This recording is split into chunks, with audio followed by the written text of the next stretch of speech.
행복의 문을 여는 차임문교회 금요일 멜큐티 주님만이 왕이십니다. 찬양하시겠습니다. 주님만이 왕이십니다. 주님만이 왕이십니다. 주님만이 왕이십니다. 주님만이 왕이십니다.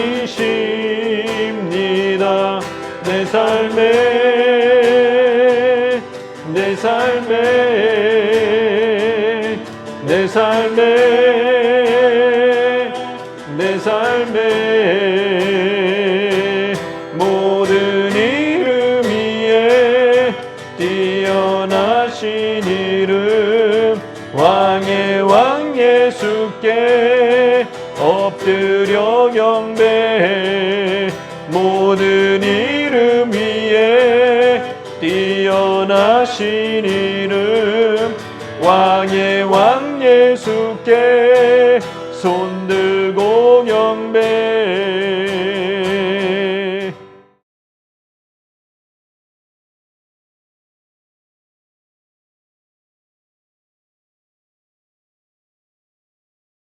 제12장. 형제들아, 신령한 것에 대하여 나는 너희가 알지 못하기를 원하지 아니하노니 너희도 알거니와 너희가 이방인으로 있을 때 말 못하는 우상에게로 끄는 그대로 끌려갔느니라. 그러므로 내가 너희에게 알리노니 하나님의 영으로 말하는 자는 누구든지 예수를 저주할 자라 하지 아니하고 또 성령으로 아니하고는 누구든지 예수를 주시라 할 수 없느니라. 은사는 여러 가지나 성령은 같고 직분은 여러 가지나 주는 같으며 또 사역은 여러 가지나 모든 것을 모든 사람 가운데서 이루시는 하나님은 같으니 각 사람에게 성령을 나타내심은 유익하게 하려 하심이라. 어떤 사람에게는 성령으로 말미암아 지혜의 말씀을, 어떤 사람에게는 같은 성령을 따라 지식의 말씀을, 다른 사람에게는 같은 성령으로 믿음을, 어떤 사람에게는 한 성령으로 병 고치는 은사를, 어떤 사람에게는 능력 행함을, 어떤 사람에게는 예언함을, 어떤 사람에게는 영들 분별함을, 다른 사람에게는 각종 방언 말함을, 어떤 사람에게는 방언들 통역함을 주시나니 이 모든 일은 같은 한 성령이 행하사 그의 뜻대로 각 사람에게 나누어 주시는 것이니라. 오늘 큐티 본문의 주제, 바울의 주제는 신령한 것, 신령한 은사로 넘어가고 있습니다. 1절에 보시면 형제들아 신령한 것에 대하여 나는 너희가 알지 못하기를 원하지 아니하노니. 그래서 신령한 것은 신약 성경에서 언제나 이 단어는 성령의 인격이나 역사를 나타내는 말로 쓰인다는 것입니다. 성령에 관한 일은 무식해서는 안 된다는 뜻이죠. 성령의 일을 알아야 된다는 거죠. 이미 2장에서 바울은 분명히 영적인 것은 영적인 걸로 분별한다. 영적인 얘기를 했어요. 성령으로 인해서 하나의 은혜로 주신 것을 안다. 이런 얘기를 했어요. 12장, 14장에서는 성령의 은사를 본격적으로 다룬다는 것은 그만큼 성령의 은사가 중요함을 의미하며 교회에서 성령의 은사를 질서 있게 사용하는 것이 매우 교회에 중요한 것이라. 일부 몰지각한 신학자들과 목회자들은 13장은 사랑장이잖아요. 그걸 강조하면서 성령의 은사의 불필요함을 애써 강조하는 이상한 해석을 해버립니다. 이는 바울의 가르침을 정면으로 반대하는 것입니다. 바울은 말합니다. 나는 너희가 알지 못하기를 원하지 아니하노니. 성령의 일이나 은사가 거기에 대해서 무식한 자가 되기를 원하지 않는다는 뜻이에요.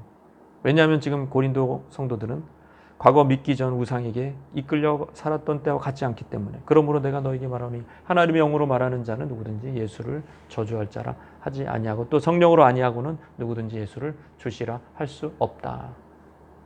성령으로 말하는 것의 문맥은 이게 모든 사람에게, 믿는 신자 모두에게 주어진 말이 아닙니다. 이게 어떤 사람들에게 주신 것으로서 성령의 특이한 충동과 특별한 인도 아래서 말하는 것으로 취급되어야 합니다. 이 구절은 모든 성도에게 해당되는 것으로 전제할 때 이 구절을 그렇게 이해하면 오리무중 신면으로 빠지게 돼요.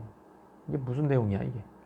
바울은 성령으로 말하는 것이란 성령의 감동으로 어떤 지식의 말씀의 은사, 지혜의 말씀의 은사, 예언이나 방언을 말하는 것으로 보입니다. 분명한 것은 그렇게 성령으로 말하는 자는 예수를 저주할 자라 말하지 못한다는 걸. 베드로 보세요. 베드로 성령의 역사가 개입되지 않은 성령의 은사를 받지 못한 상태에서 어떤 일이 일어났습니까? 예수님 사랑했어요. 아침에도 고백했어요.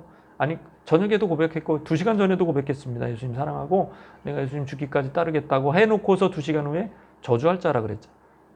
그러면 이게 지금 전체 그러니까 하나님의 영으로 말하는 자가 그냥 전체 예수 믿는 자라고 얘기하면 해버리면 이게 말이 안 되잖아요. 그죠? 예. 그 저주할 자로 얘기했는데 베드로는 그게 아니라 이게 성령의 은사를 얘기하는 겁니다. 예. 그래 나중에 성령의 은사를 받았어요. 베드로가. 그랬더니 어떻게 한나 계집종 앞에서 예수님 저주한 사람이 나중에 성령 은사 받은 거 어떻게 하죠? 무시무시한 권력 앞에서 그런 이제 재판석 앞에서도 그렇고 성령으로 말했고 그 위압적인 압박에도 불구하고 예수를 저주할 자라고 얘기하지 않아요. 너희 막 그렇게 성령께 난 순종한다고 얘기하고 오히려 저들을 설득해 버립니다. 바로 이 성령의 은사로 인한 승리인 것이죠. 그러므로 바울은 성령의 은사의 무지한 태도를 경계한 것이고 이제 12장에서 그리고 14장에서 다양한 성령의 은사를 가르치고 있는 것입니다. 4절에 보면 은사는 여러 가지나 성령은 같다라고 얘기해요. 카리스마죠. 은사가 값없이 은혜로 주시는 선물이에요. 은사와 은혜는 어근이 같습니다. 그래서 하나님이 은사는 여러 가지다. 다양한 은사를 주신다는 거예요. 그러나 주시는 분은 성령이시다. 보이지 않지만 하나님의 영이 임하시면 보이는 은사로 표출이 되는 것입니다. 그리고 다양하게 성령은 한 분이시지만 은사는 다양하게 보이도록 표출이 된다. 그래서 자 은사는 어쨌거나 또 직분으로 연결됩니다.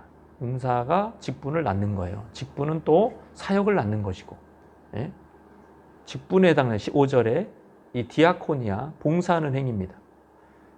이게 봉사를요 은사가 있어야 그 분야에 은사가 있어야 섬기는 거예요. 직분은 은사가 다양한 것처럼 직분도 역시 은사 따라서 다양해지는 것이죠. 직분을 주신 분은 은사를 주신 분이 성령 한 분인 것처럼 직분을 주신 분도 한 주다. 예수님이 주시는 것이다. 예수님이 제자들을 불러 모아 사도라는 직분을 주셨는데 이미 은사도 주신 거죠. 교회를 세울 수 있는, 귀신을 내쫓을 수 있는, 통솔할 수 있는 지도력 이런 거 다 주신 거죠. 빌립 스데반 집사가 세워졌습니다. 회개와 구제 업무가 주어졌는데 이미 은사가 먼저 주어졌고 직분으로 발전한 것이죠. 자, 은사가 발전하면 직분이 됩니다. 이 직분이 발전하면 또 뭐가 될까요? 직분을 계속 하다 보면 사역이 일어나겠죠. 사역, 에네르게마. 6절에 사역은 여러 가지나 모든 것을 모든 사람 가운데 이루시는 하나님은 같다. 사역, 그러니까 이게 지금 은사, 직분, 사역은 여러 가지다. 그러나 성령도 한 분이시고 주도 한 분이시고 하나님도 한 분, 삼위일체 다 한 분이시다. 이런 얘기를 이렇게 딱 짝을 맞춰서 바울이 말씀하고 있는 겁니다. 은사는 카리스마예요. 은혜로 선물로 거저 주신 거예요. 그 직임은 디아코니아. 이제 봉사 일을 하는 거죠. 그러면 사역이 나타나요. 결과가 나타나면 결과물이 에네르게마가 나타나면 이 관계성이 매우 중요합니다. 건축 공사를 생각해 봅시다. 은사는 효과적으로 일을 하기 위한 일꾼의 손재주 같은 거. 그걸 열심히 하는 그걸 잘해. 그러니까는 직분을 맡겨주면 너는 이 전문화된 여기 해라. 너는 미장이 해라. 너는 목수해라. 너는 곰빵이 해라.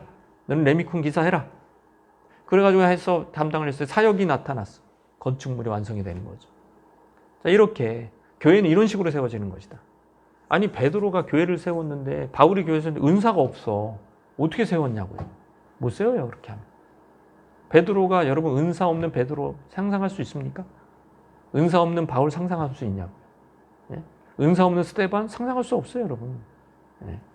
그렇게 그냥 아볼로도 은사를 받은 거예요. 말씀 가르치는 은사를.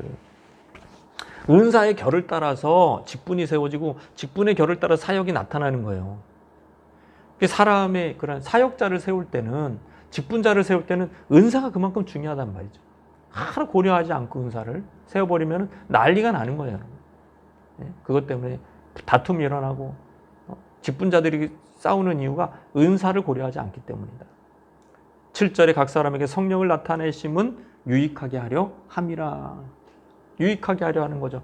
성 만찬하는 것도 유익하게 하려는 것이고 성령의 나타나심도 각 사람에게 유익하게 하려는 것입니다.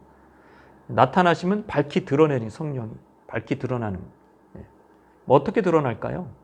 특별히 고린도전서 12장에는 좀 초자연적인 은사를 많이 말씀하고 있는데 여기서 한 네 부류로 나눠놓을 수 있어요. 말씀의 은사, 능력 행함의 은사, 깨닫는 은사, 기도의 은사. 8절이 말씀의 은사, 성령으로 말미암아 지혜의 말씀의 은사. 지혜의 말씀, 어떤 사람에게는 같은 성령을 따라 지식의 말씀.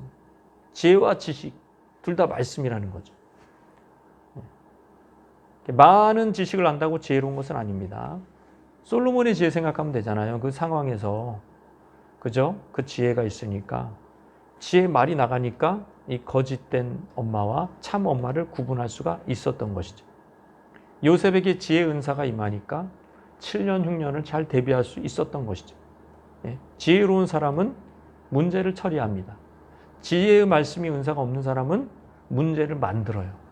직분을 받을수록 문제를 만들어요. 그 사람이 가는 곳마다 문제가 생기는 거예요. 공동체 위기에서 지혜의 말씀의 은사가 꼭 필요한 겁니다. 그럼 지식의 말씀의 은사는 뭐냐? 지식은 하나님의 영에 감동된 가르침에 더 가까운 것으로 보입니다. 지식이 쓸모없는 게 아니에요. 지혜가 중요하다 그래서. 성경의 진리를 성령의 뜻에 맞게 정확하게 해석하는 것도 지식의 말씀의 은사라고 볼 수가 있습니다. 하나님 나라 서기관들이 옛 것과 새 것을 곳간에서 꺼내오듯이 신구약의 무한한 진리 속에서 우리 교회에 필요한, 우리 성도에 필요한 그 말씀을 가져오는 것이죠. 바른 성경 해석. 스데반 보세요. 그 지식의 말씀 아니에요, 그게. 그 틀을, 성경 해석의 틀을 바울이 이어받아서 바울 신학으로 만들었습니다. 지식의 말씀의 은사를 받은 사람. 예수님 말할 것도 없이. 여러분, 뭔가 없는 데서 이렇게 예수님 보세요. 지식의 말씀이 어떻게 사용되는지 사마리아 여인 정보가 없어. 아무 정보가 없어. 남편이 있는지 없는지도 몰라. 뭐 결혼 반지도 안 꼈어요. 근데 예수님은 아는 거예요. 몇 번째 남편이 있었는지도 알고 지금 상태가 뭔지도 알고 이게 다 지식의 말씀입니다. 놀라운 거죠. 예수님은 이 정도의 지식의 말씀의 은사가 있었습니다. 바울은 이런 게 이제 지식이 계시로 이렇게 꿈으로 또 임해서 난 소아시아에 가서 복음 전해야 되는데 계속 그러고 있는데 그 지식이 아니야. 그 지식은 하나님의 지식은 그게 아니에요. 마게도냐로 가라. 그게 꿈으로 그 지식을 보여주신 거예요. 동영상으로 보여주신 거예요. 머리 모양이 마게도냐 사람. 그 사람이 여기로 와서 도우라는 거예요. 그래서 여러분 세계사가 바뀐 거예요. 거기서. 전혀 몰랐던 지식이 그게 들어온 겁니다. 지식의 말씀은. 또 하나는 능력행함의 은사. 믿음의 은사가 능력행함의 은사의 아주 기본입니다. 기본. 무리를 걷는 믿음, 산을 옮기는 믿음. 엘리야는 우리와 성정이 같은 사람이지만 믿음의 은사로 죽음을 보지 않고 승천했습니다. 병 고치는 은사도 있어. 병 고치는 은사. 늘 우리 육신을 고쳐주실 것을 초대교인들은 기대하면서 살았습니다. 베드로, 바울, 성령 충만했지만 병 고치는 은사도 항상 있었고 권면하기를 교회 장로들과 함께 기름을 부어가며 기도하라고 병 고침을 위해서. 어떤 사람은 능력행함의 은사가 있습니다. 기적을 일으키는 것입니다. 기적이 필요한 사람들이 있습니다. 바울의 소수것만 가져가도 기적이 일어났습니다. 어떤 사람이 예언함을, 어떤 사람이 영들 분별함을. 예언의 은사 일부를 학자들은 성령으로 영감받아 하나님 말씀을 전하는 설교로 연관시킵니다. 그래서 이거는 이제 정경이 성경으로 완성되면서 예언은 끝났다라고 보는 입장이고요. 그래서 설교자에게 꼭 필요한 은사가 예언의 은사라고 보는 입장입니다. 그러나 설교자에게만 예언의 은사가 주어진 건 아니에요. 어린아이 입에서도 여러분 권능이 세워져요. 어린아이 입에서도 예언이 나올 수가 있는 거예요. 엄마 그렇게 살면 안 돼. 그게 예언인 거예요. 엄마 술 먹지 마. 큰일 나. 이게 예언인 거예요, 여러분. 정신 차려야 돼. 그런 말 듣고 어린아이 입에서 그런 말이 나오면. 하나님의 영이 어린아이에게도 있어요.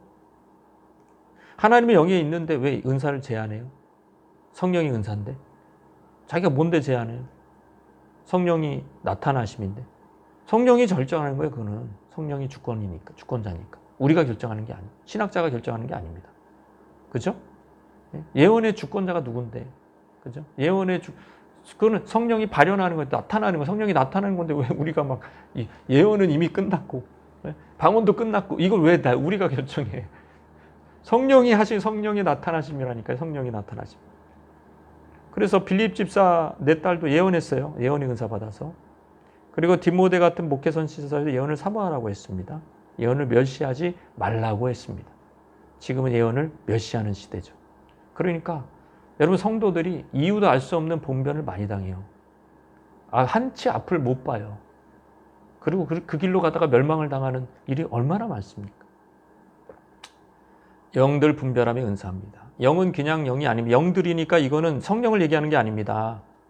이거는 부부관계 안에, 가정 문제 안에, 자녀 안에, 회사 안에, 또 사람 관계 안에 역사하는 더러운 영들을 얘기하는 거예요. 이걸 분별해요. 무슨 영인가? 악한 영이에요. 영들이니까 분별을 해야지 거기서. 이 거짓의 영이 있구나. 분별을 할 수 있어야죠. 이거 음란의 영이구나. 분별할 수 있어야죠. 그거 분별 못하면 계속 당하는 거예요, 여러분. 술 취함의 영이구나. 분별하지 못하면 맨날 무슨 어디 병원 다니면서 술 끊는다고 그래도 며칠 먹는 거예요. 분별이 안 되니까. 귀신의 역사가. 방언의 은사 마찬가지고. 통역함의 은사 마찬가지고. 여러분 이게 다 한 성령이 행하고 그 뜻대로 각 사람에게 나눠주는 겁니다. 우리가. 여러분 무슨 신학자가 뭔데 거기다 대고 성령의 은사를 제안합니까? 아주 벌받아요 그렇게 하면. 성령의 주권이에요. 그거는 성령이 나타나시게 하고자 하면 나타나시는 겁니다. 우리 말씀 생각하면서 주님 앞에 나가시겠습니다. 그러니까 모든 직분과 그 사역의 시작은 은사고 성령이 나타나시고 성령과 친밀하게 성령의 음성에 순종하는 자들에게 하나님 은사를 풍성하게 그런 교회에게 풍성하게 은사를 부어주셔서 전도하게 하시고 교회를 함께 해주실 줄로 믿습니다. 기도하시겠습니다.